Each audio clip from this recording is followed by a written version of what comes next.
Now, there's a problem here. For if somebody believes that the Quran is divine, was inspired by God, then they would argue that the Quran is correct. Jesus was not crucified, and the crucifixion story is just false.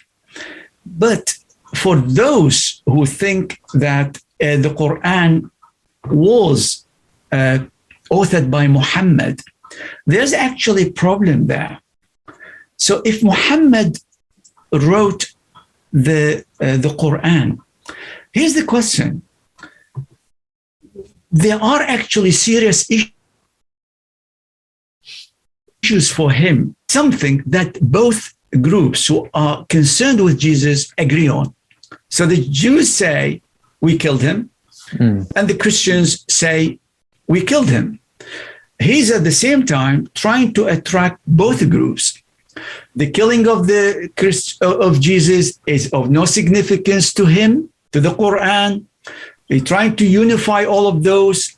Yet he comes out with what looks like a statement that stands in the face of history. Everybody he knew, every Jew, every Christian, believed that Jesus was crucified. And he's trying to tell them, we believe in the same God. I believe in the Torah, in the Injil. Jesus is so-and-so. Moses is so-and-so. However, what you say about this particular issue, I'm disagreeing with.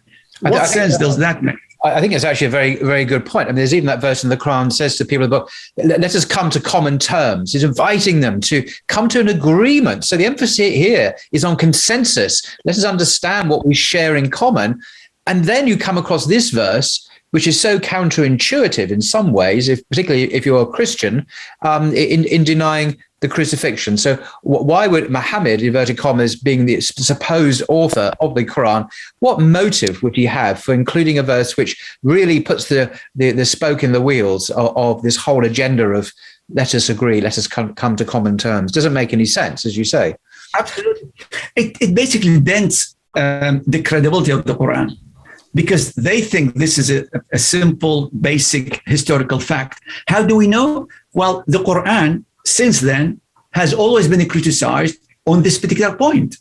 The historical claim that has received the most criticism from scholars, non-scholars, is the crucifixion of Jesus. Now, he comes out and basically puts out a statement that he would make kind of, if you like, threaten his whole message and mission.